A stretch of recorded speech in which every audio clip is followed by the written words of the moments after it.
Welcome to the Social for Brokers podcast. Today, I actually have someone with me who I've been meaning to get on for a while because there's a lot of people in the industry who know this person. And if you're watching on YouTube, you'll have seen his face already and his branding behind him.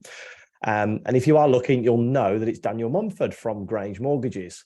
So Daniel has been in the mortgage industry for about 21 years now. So 2002, because I went LinkedIn stalking on his profile earlier to get some notes. But he actually set up Grange Mortgages in 2005 and he started just himself. Now he's at 25 members of staff. So I'm sure everybody wants to hear about exactly how he did it and how he got to this point. But instead of me telling you all about it, Daniel can do it for himself. So Daniel, welcome to the podcast, mate. Hi, Chris. How are we doing? You all right? Yes, I'm very good, thank you. Not too bad at all. Good. So Daniel and I went on the Yorkshire Three Peaks, which Pam Brown arranged, and it was quite a tough one, wasn't it? You could say that, yeah. It was a long day, a very rewarding one, but yeah, certainly one that I could feel for the next few days. Yeah, I remember looking at it got to about 10 o'clock at night when we'd all got back, had a shower, got ready for the evening.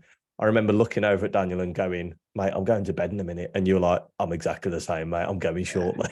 I think there was many of us that thought like we were going to have a good couple of drinks and celebrate the achievement, but in the reality, I think our hearts and heads were saying the opposite, and the hearts and the tiredness got the better of us, and most of us called it an early night, didn't we? It was. The thing is, the night before, Daniel made the executive decision to go to bed at about 10. I remember still having Jaeger bombs at 11, thinking, yeah, I'm up at 5. We need to call this a night now. So, but it was a good walk, wasn't it? And that's where us two got chatting about business and how you've grown the business. I thought it'd be a perfect opportunity to invite him onto the podcast. So here he is today. So we're going to start. I always like to get a bit of a background to every guest and how you got into the industry and how you started Grange Mortgages more than anything.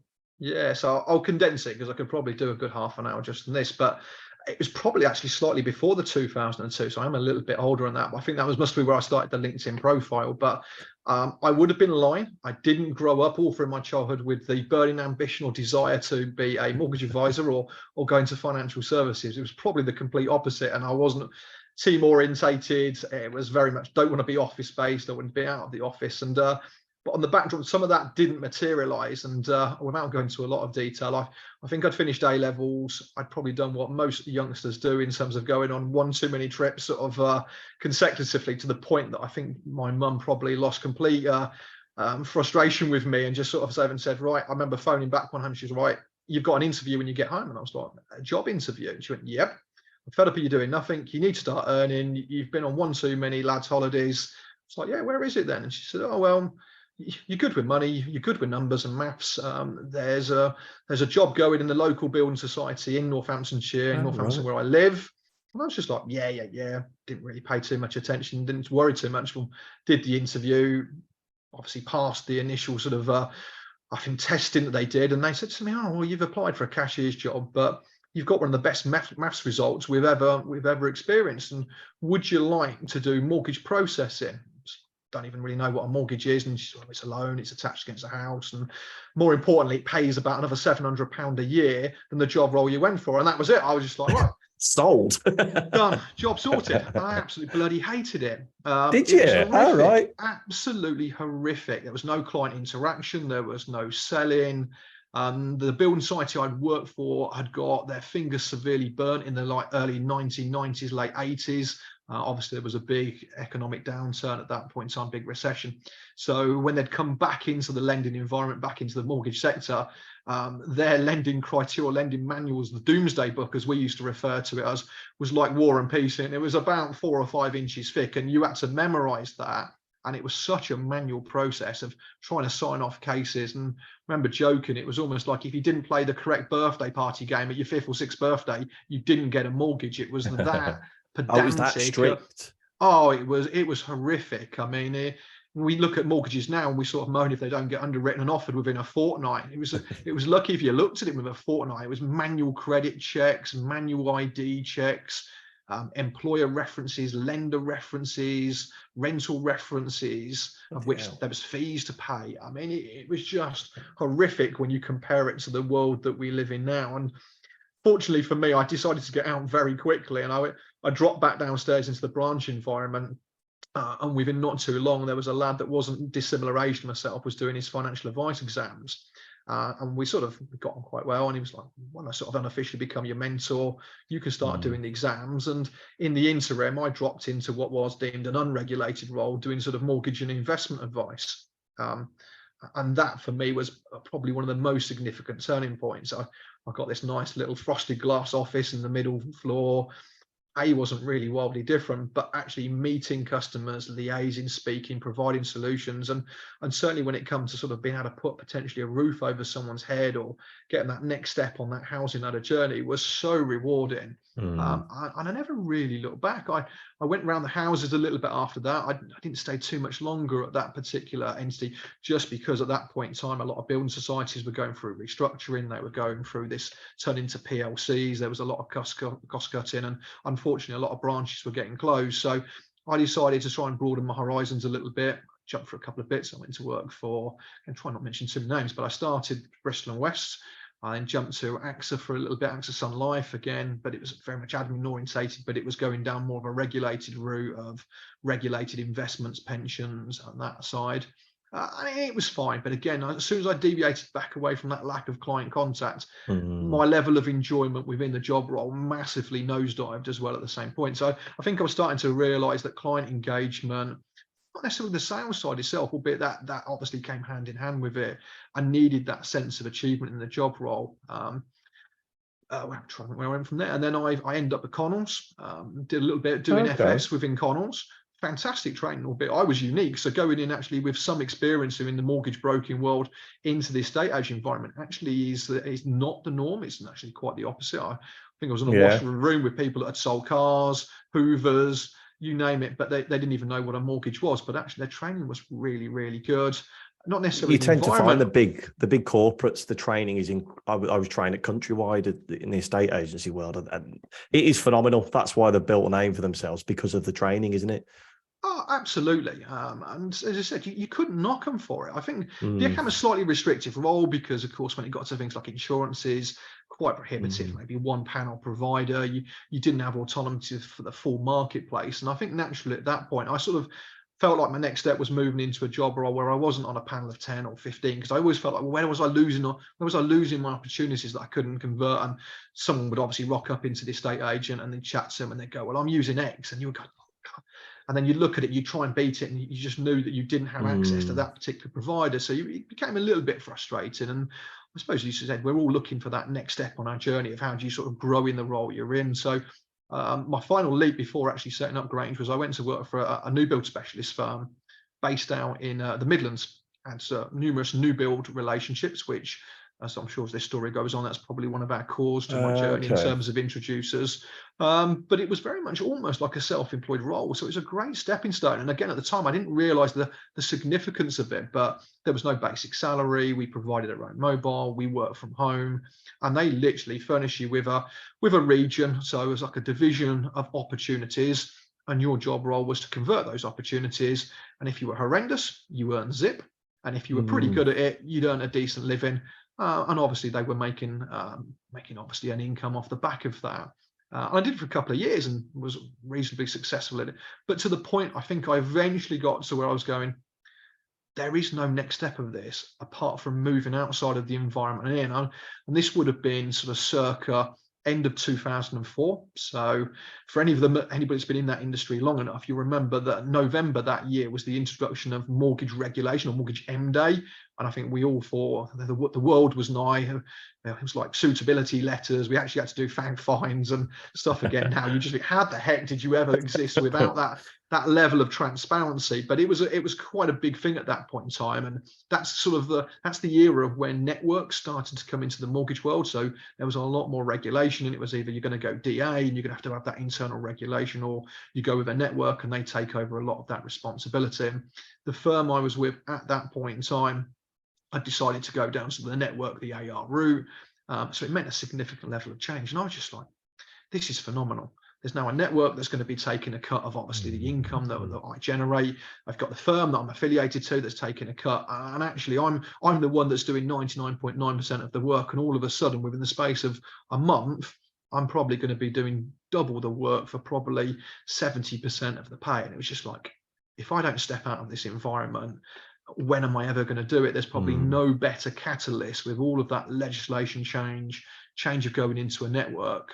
And that was the point. I think I got to the Christmas. I knew I had a reasonably healthy paycheck coming, because in the new build environment, December was either half year or full year financial end. So there was a peak of activity of completions and proc fees coming through. And I thought, right, this could be the starting point, the stepping stone I need to just subsidize myself a little bit to make that transition and basically branch out on my own and go my own way. So in the January, I handed my notice in, and then by the March, I'd signed up and connected with a network that we're still now affiliated to, and decided to set up Grange Mortgages, or Grange Mortgage and Protection Services, as it is. So a bit of a background there. So you've been through quite a lot. You've worked in building societies, in the estate agency world, the new build world. What was that feeling like when you launched Grange? Now you're on your own and you sat there the first day. What was because there's a lot of people that will have been through that and maybe not spoken to other people that have done the same. So what were you feeling? Yeah, I mean, you can't lie. I mean, there was an element of probably youthful optimism. So right. It was a long time ago, and we're talking 18 years ago. Probably naive optimism, because I was the only earner in my household. I think I had one child, one on the way.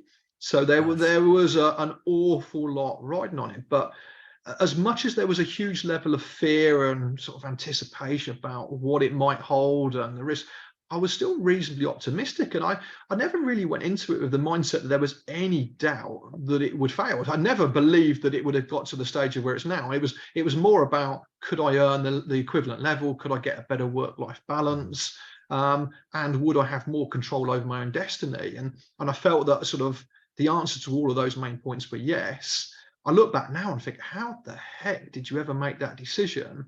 But again, I knew that I was competent in the job I was doing. I was quite confident that I could attract enough clients and retain those clients to, again, make the level of earnings that I was getting previously, which, again, that's the nice thing. When you do go self-employed and you take away that sort of employer or that network bit and you remove some of those costs, you don't necessarily need to be generating the level of business you were previously to actually be coming out with the same level in your back pocket at the end of every month. So I was mildly confident, but as I said, it would have been without a doubt that I look back and think there was a huge level of responsibility to make sure it succeeded at that point in time.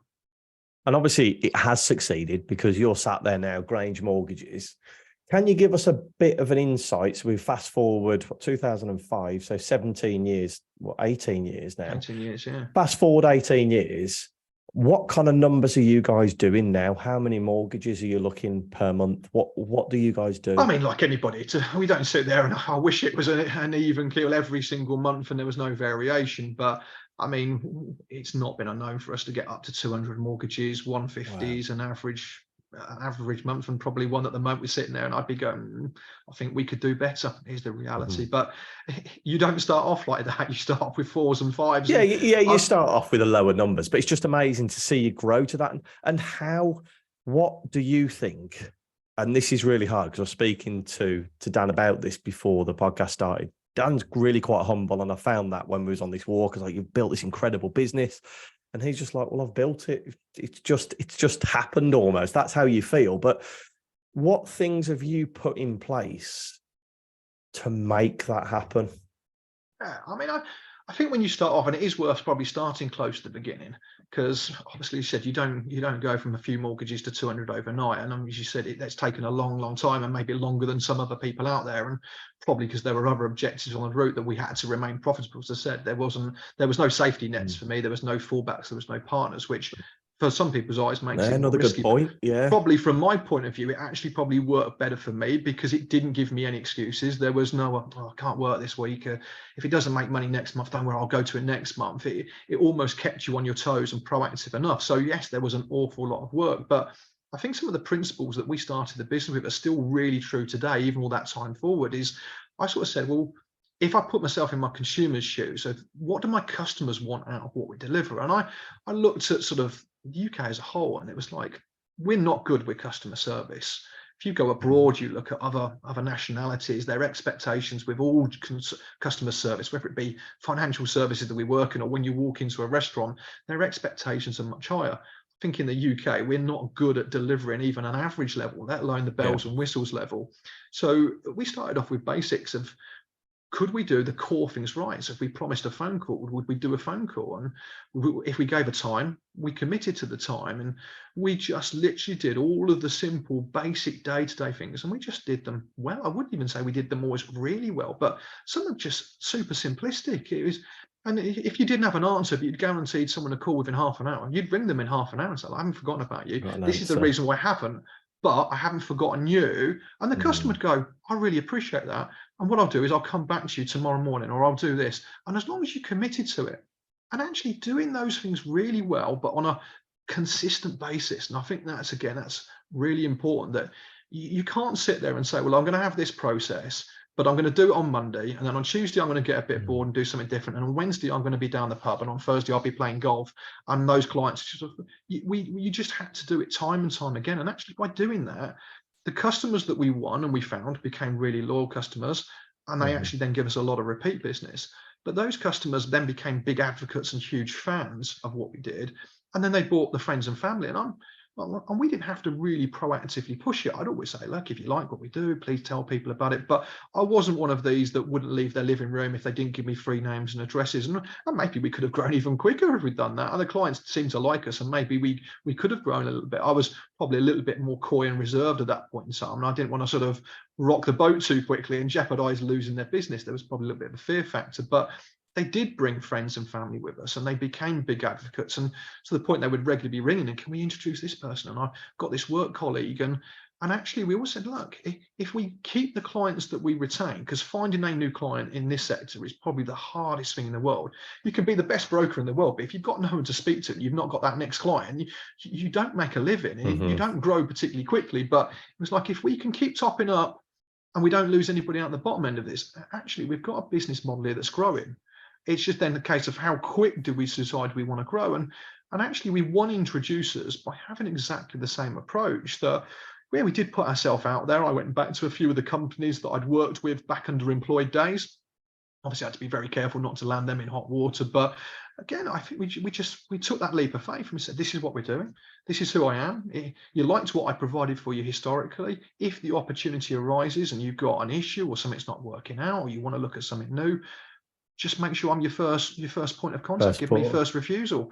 And within not too long, one of those builders came back to me with some of the individuals, and we're jumping ship. We're moving to another new homes developer. It's a brand new division. Would you like the opportunity to work with us? And again, at that point in time, I was coming up to sort of anniversary one, still working out in my back bedroom, not in a shirt and tie, much more casual attire. And I'm not going to repeat exactly what I wear because it wasn't a lot, because there was no one else around. So, but the naked mortgage advisor. Yeah, well, I know I was a little bit more than that. I think we had a dog, so you have to be a bit careful. But no, it was comfortable attire. It was very relaxed, and this is pre-COVID. But yeah, we didn't have Zoom, so you didn't have to worry about just wearing on the top half either. But yeah, it was relaxed. It was chilled out. But I think what we'd realised very quickly at that point in time is when you see an opportunity, you can go two ways. You can look for all the excuses and reasons why it wouldn't work, or you can just embrace it. And I think it was Richard Branson said, if you see the opportunity, just say yes, and then you learn how to deal with it afterwards. Yeah, I like that one. And it was a really big one. I was a sole trader with no admin support, no other advisors, and they said, would you be interested? And I knew this would be a 7-day-a-week, no respite, no breaks, no holidays for the foreseeable, if we were to take it on. But I just thought, you know what? Where do you go as an individual? If you want to continue growing, it's like this is supercharging my new leads that are coming in, instead of me having just to work with the existing clients or going out proactively a little bit of local newsletters. This is now ready-made hot leads, good profitable business. There's no payaways, and they're telling their customers they should come and use me because I'm a good guy and I know what I'm doing, and I can be helping them into that next stage of home ownership. So yeah, within 24 hours, I just bit the bullet. I'd organised a meal for all 10 of their new staff. I'd tapped up my mother-in-law, and because I knew she wanted a part-time job, and I said, "You fancy just coming working for me part-time?" I think I brought the wife along at the time just to make the headcount look a little bit more impressive, so I wasn't outnumbered. And then they rung me an hour before and said, "Oh, we haven't got a conveyancer on board for the new division. Do you know anybody?" I think I just remortgaged. I was straight on the phone to the lady I'd used to do the conveyancing. I got on with her quite well. I said, "Cheryl, how do you fancy coming along? 3 mil tonight on me. The potential is that you might become the preferred conveyancer for this new builders division that we might be working with." I think the following day, before we got to 10 o'clock, the sales director had rung me and said, "Dan, it was fantastic. Love what you did. You threw yourself into it. Yeah, we're on board. The 2 girls that have worked with you historically are big advocates, so that's good enough for me." And it went from there. Wicked. And I didn't start working for about the next 6 months. Really, 7 just did days it a week. solid. Oh, I'd go around Sainsbury's or Tesco's on a Sunday afternoon.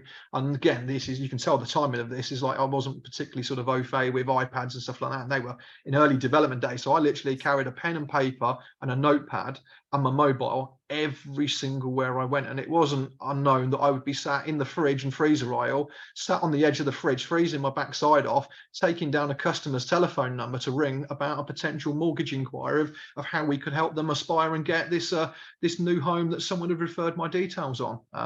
And that sort of really was the sort of beginning of the introducer stage of then building the business. And it sort of went from strength to strength, but say with those same core principles embedded in every single new team member that came on board was, look, this is how we're going to do it. This is what the expectations are. No bells and whistles, but no real barriers to entry. Do a good job.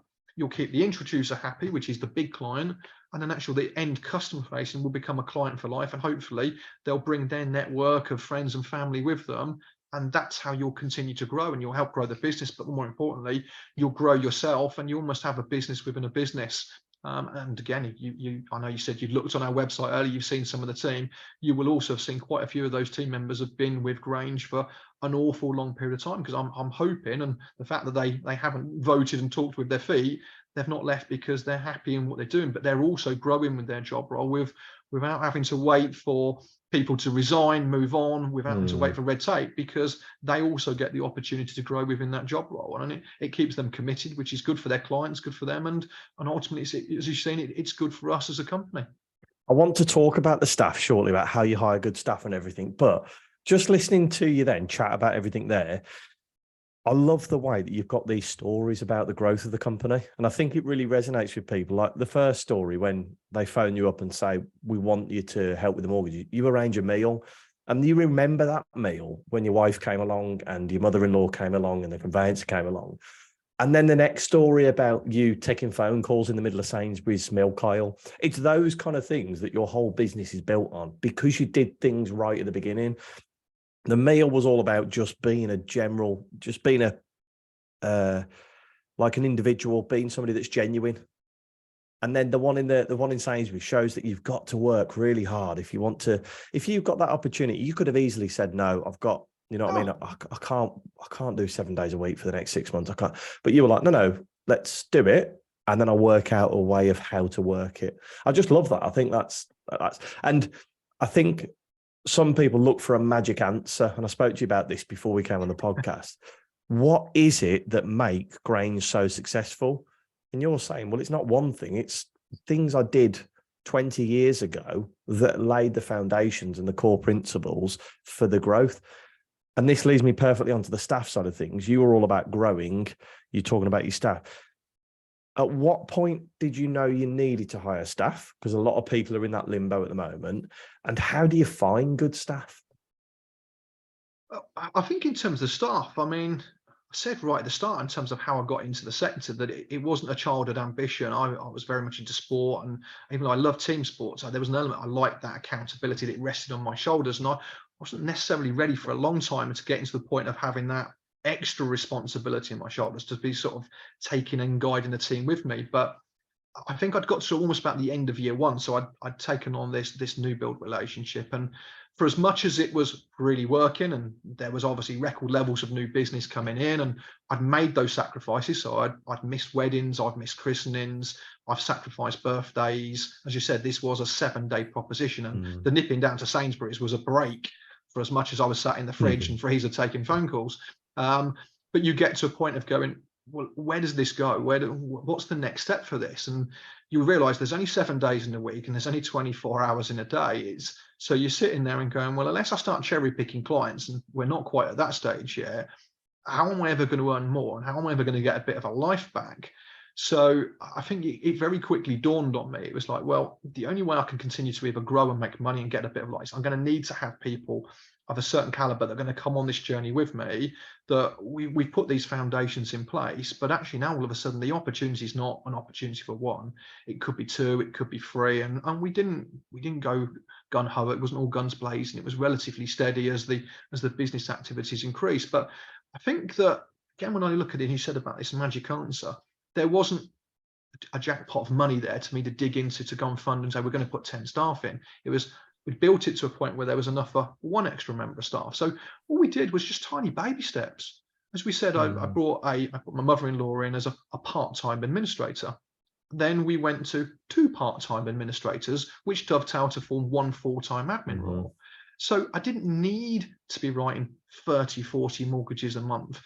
We just needed to have the foresight of going, well, actually, do we need the extra support? Yes, we do, because if I don't bring, let's say, an admin person in, who's doing all the phone calls to the lenders, who's doing all the phone calls to the introducers, could I be writing business which is more income generating and more profitable than potentially having someone doing sort of, should we say, activities that I could easily, obviously, sort of pigeonhole out to other people? And then we did the same, and then we brought in another member of staff, but again, with those same principles. And again, I would be lying if I told you we got employment right or recruitment right from the word go. Even now, I've brought people into the business that have got much better skill sets and experience levels for recruitment. But the one thing we did get lucky with at the outset, and I looked at it, it's like, if I'm trusting these people with these clients, these introducers, they've got to still be core to my beliefs. They've got to work in a similar fashion. And motivation, I think, is probably one of the biggest things. I've looked at CVs whether you think some of these individuals should be running for prime minister's roles or presidency roles, and they're the most qualified individuals, and actually in reality you put them in a chair and they can't do a job for toffee. So I've always taken a view as, if they've got good people skills, they can interact, engage, and they've got a level of motivation. You can give people experience, you can give them skills, you can train those bits, but you can't give people motivation. That comes from within. And if they've got a good level of motivation and desire, and they want to apply themselves, and they've got a good work ethic, they can become really successful with whatever they set their mind to. And where do you find these kind of people with the motivation? Because I know that's a struggle for a lot of people. They don't know where to look. God, we've over the years, we've got lots of different sources. I mean, we've tried taking people completely out of the sector, and we've trained them up from scratch. We've gone to a state agency.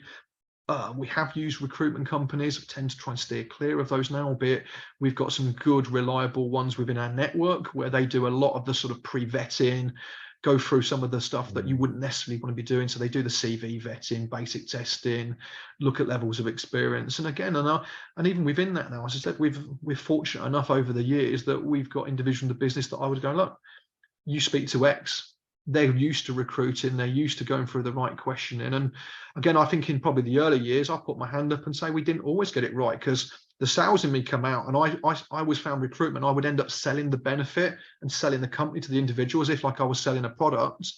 And actually that wasn't the right way to recruit. You do need to do a little bit of that, of whetting someone's appetite of why they should join, but actually it should be equally balanced, if not more balanced, of why should they come with you? Why should we want that individual? They should want to come and work for us, because I can tell you now, if you sell someone your business and they're not really engaged, and they come in because you've sold it, but they're not really committed to being there, and they don't want to work towards the same end goal, it doesn't last very long. So you do have to kiss a few frogs sometimes to find your prince. I find that interesting. You say, like, you flipped it from you saying why they should join, but then really flipping it and putting a bit of emphasis is, why should they join? Why should they as a person be able to join Grange Mortgages? Yeah, and it's an interesting one. And I found there was a lot of people that were in a similar boat. As I said, I've never done the podcast interview like this, but you do over the years get people sort of asking about the recruitment piece, especially when it's the early days and it's a really new concept. And it's the one thing we said to anybody is, got to get that balance right. There's enough to whet an appetite, but you've got to find out more about why that person should be working for you. What experience do they bring? What is it they're going to add? and then it's what can you add to them and what can, as a combined entity, but they've got to want to be with you. As I said, and it doesn't work the other way around when it's completely one-sided, which is the same in any relationship. It's got to be a joint effort. So we've got the core principles, we've set up the company, you've now started to hire staff, okay, and now you're at the level as you are now. Where did the majority, not just the majority of your leads, but what sources do your leads come from? So we've always been in the new build space as a sort of, I would say, a core of our introductions. And that's not necessarily by design, but I think that we give ourselves very high expectations. And for anybody that's ever done any work within the new build arena, you'll understand very quickly their expectations are super high. You have the Spanish that will say mañana, and it's the tomorrow. And I always joke and go, new build is the opposite. Yesterday isn't quick enough. And that's the principle you have to put in place, that you're super responsive, super quick, super accurate. It is one of those, you can do one mortgage wrong out of 1,000, and it's the one that you get wrong you're remembered by. But the benefit and the upside of that is if you can build a business model that can adhere to that and deliver it on a 7-day-a-week basis, which is what we've done for many, many years. So as time's gone on, and lots of Amazon and internet shopping where everything's accessible, we've always tried to make our business and mortgage and insurance proposition equally accessible. We've done really well out of it. And that's how it's gone. So new build has been one, and new build is very insular. So a lot of people do go from one entity to another. And I think, again, the relationships have been strong enough in those situations. We've had team members that have gone on and they've taken us with us onto their new relationship, and we've grown and picked up there. But equally so, we've done an awful lot with the client bank. As I said, if you go back to day one, we always said that initial client was the hardest entity to get. And if you looked after that one client, you never lost them. At worst, you were going to be at one. Then whatever you added to that was growth. So we've always cherished that existing client bank. So we've always been very good with ongoing client contacts, servicing that one. We don't leave our clients for 2 years and wait for the fixed rate to come up and then reach out and then wonder why they can't remember who we are. We're regularly, with means of marketing, some social media, newsletters, periodic texts, of just trying to add value to that client relationship, but even at worst, just trying to keep our brand and our relationship sort of in their mind. So when we are reaching out with a justified reason, it's not that bolt from the blue of who are you? What did you do? Oh, you only want to know when there's business on the table. You didn't want to know me during the middle of COVID. It's a no, we know you. We know what you've done. We know the value add. We trust you. We are their go-to, and we pick up that repeat business. So the existing client bank is always core and centric to what we do. It's just about how do we regularly continue to top up that client bank so we're always moving in that positive direction. And it sounds you've done that from day one. You've always said, look after the ones that you've got in the hope that they will refer you. But even if you don't generate any more business, you've still got that client pool of people. And what was interesting is you want to keep reminding them of your brand. And that's what you do on social media, don't you? You're consistent with your posting, your branded posts. You're making sure that when somebody picks up the phone to your client from your company, they remember who Grange is. And that bit might be that they've seen 10 social media posts over the last 2 years on social media, or they've had an email land in their inbox, or they've had some kind of contact over the last 2 years. So when you phone up, as you say, it's not who are you, it's like, Grange. And it's that familiarity, isn't it? Oh, absolutely. And it's a trust. And again, I've got slightly different viewpoints. So I said, again, nearer the start, I did a little bit, and some of my core sort of professional qualifications were financial advisor exams rather than mortgage exams. And it was quite interesting that I found in the mortgage world, when I first joined it, it felt very transactional. Whereas actually within the financial advice world, maybe because you were investing your money, so there was an element of trust with the advisor. You'd put your investment or your life savings in your pension, and you really had to trust the advisor. But then there was a much more relationship driven with that rather than transaction. You really had to trust that advisor. But then you wouldn't go to another advisor. You wouldn't put your nest egg of your life savings or your pension with one guy and then 2 years later jump into bed with another advisor, because that trust still existed, but you had to earn the trust. And within our model, we wanted it to be the same. So we keep the same advisors on the repeat mortgages. Again, it flies in the face of what some other firms do.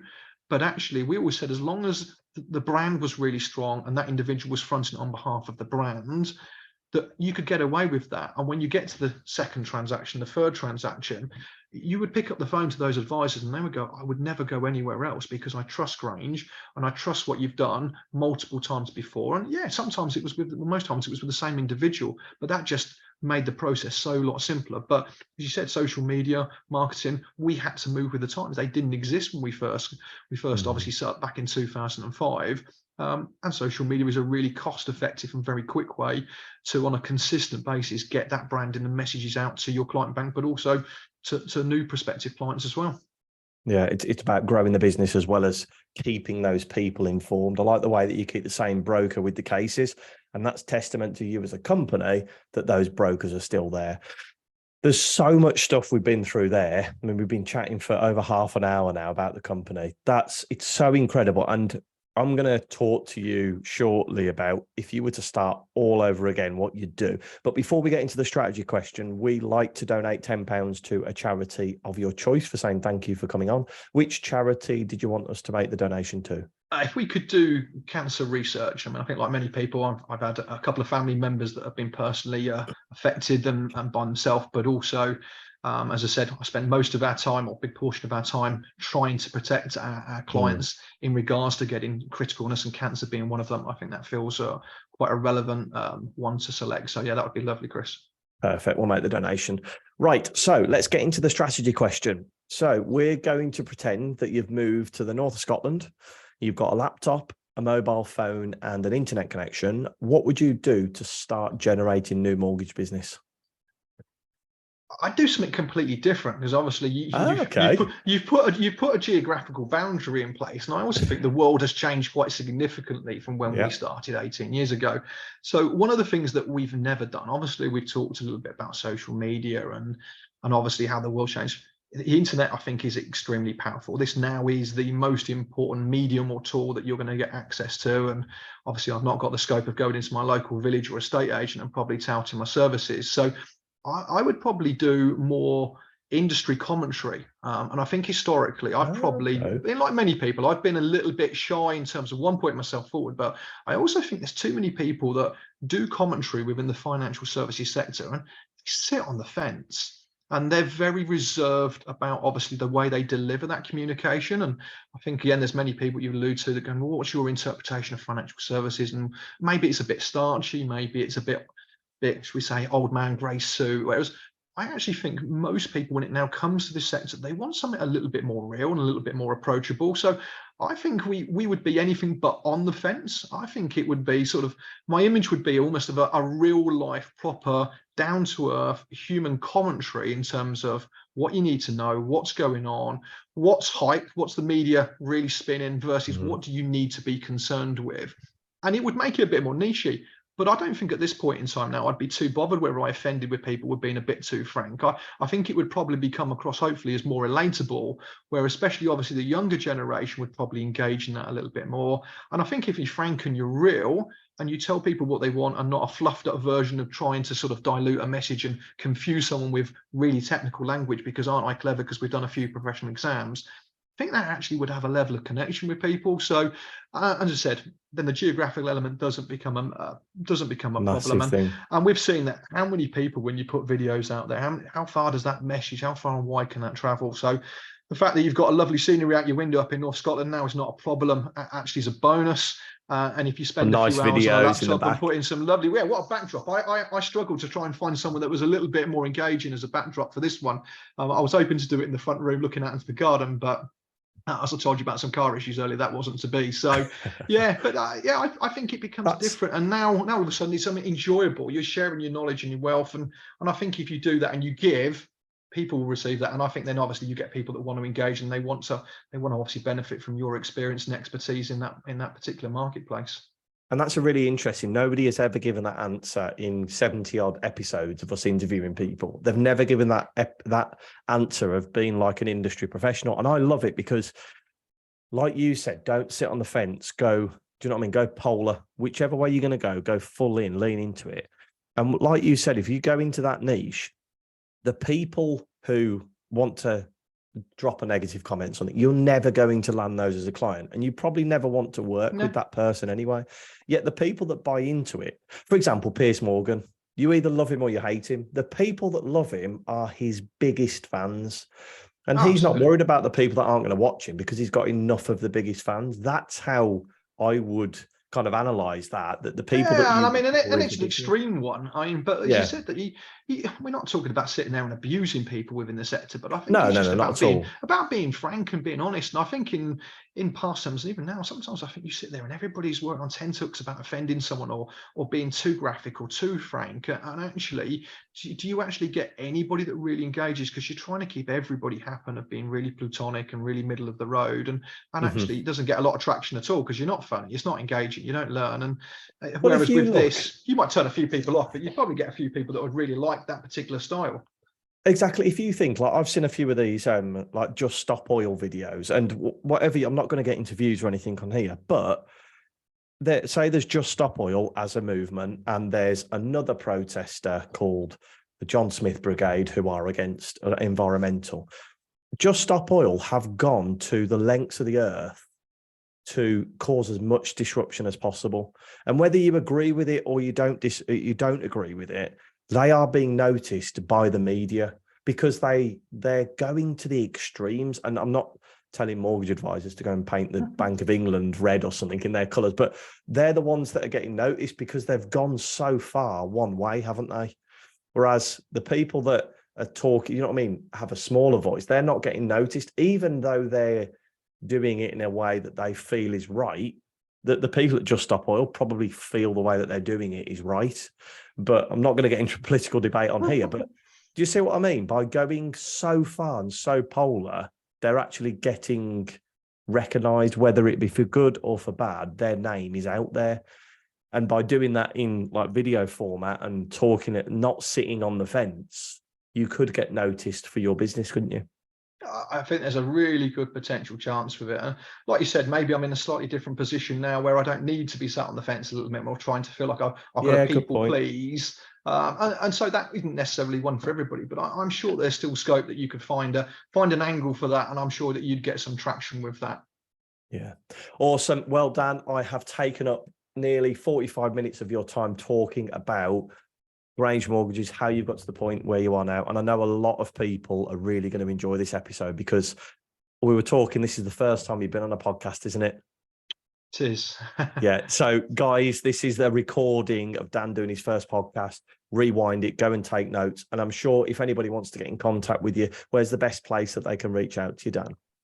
You'll find me on LinkedIn. Reach out and drop me a message, and I'll gladly share with whatever wisdom or information that I've got. So yeah, absolute pleasure, Chris. Thank you very much for coming on. Appreciate it.